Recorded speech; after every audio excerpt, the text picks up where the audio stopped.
सास बहू भी माँ बेटी हो सकती। शाम को गर्मी थमी तो मैं पड़ोस में जाकर निशा के पास बैठ गई। उसकी सासू माँ कई दिनों से बीमार है। सोचा खबर भी ले आऊं, बैठ भी आऊं। मेरे बैठे बैठे उनकी तीनों देवरानियां आ गई। अम्मा जी कैसी हैं? शिष्टाचार बस पूछकर इत्मीनान से चाय पानी पिलाने लगी। फिर एक एक करके अम्मा जी की बातें होने लगी।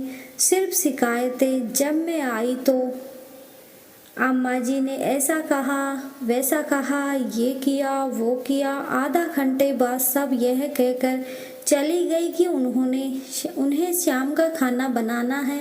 अच्छे बच्चे इंतजार कर रहे हैं। कोई भी अम्मा जी के कमरे तक नहीं गया।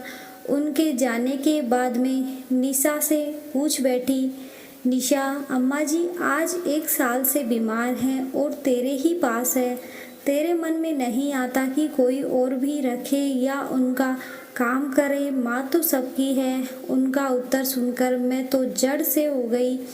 तब वह बोली, बहन जी मेरी सास 7 बच्चों की माँ है। अपने बच्चों को पालने में, उनको अच्छी जिंदगी देने में कभी भी अपनी सबकी अच्छी तरह से परवरिश की है। ये जो आप देख रही हैं ना, मेरे घर पति बेटा शानो शौकत सब मेरी सासू जी की ही देन है। अपनी अपनी समझ है।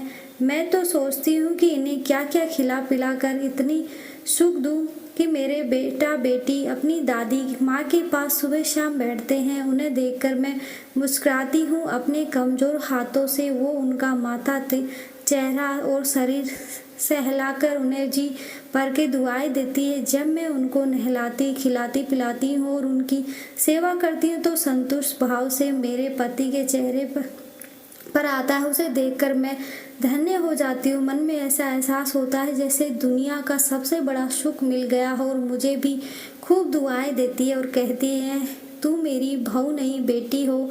मैं तुम्हारे लिए बस यही प्रार्थना कर सकती हूँ, तुम्हारे बच्चे तुम्हें अपनी पलकों पे सजा के रखे, तुम्हें किसी चीज़ की कमी ना हो। बस उनकी यही दुआ दिल को बड़ा सुकून देती है। ऐसा लगता है जैसे मैंने अपनी बुढ़ापे का इंतजाम कर दिया हो। फिर वह बड़े ही उत्सुकता से बोली, एक बात और है, ये जहाँ भी जाएगी घर में खुशहाली रहेगी। ये तो मेरा तीसरा बच्चा बन चुकी है। और ये कहकर वो सुबक सुबक कर रो पड़ी। मैं इसे जमाने में इसकी यह समझदारी देखकर हैरान थी। मैंने उसे अपनी छाती से लगाया और मन ही मन उसे मनन किया और उसकी सराहना की कि कैसे कुछ निहित स्वार्थी और अपने ही लोग तरह तरह के बहाने बना लेते हैं और अपनी आज़ादी के ऐशो अयाशी के लिए अपनी प्यार और ममता की मूर्त को ठुकरा देते हैं। जीते जी माँ की सेवा कर लो, मरने के बाद नाटक मत करना। माँ है तो रौनक है, बरकत है। उनकी गलतियाँ निकालने से पहले ये सोचना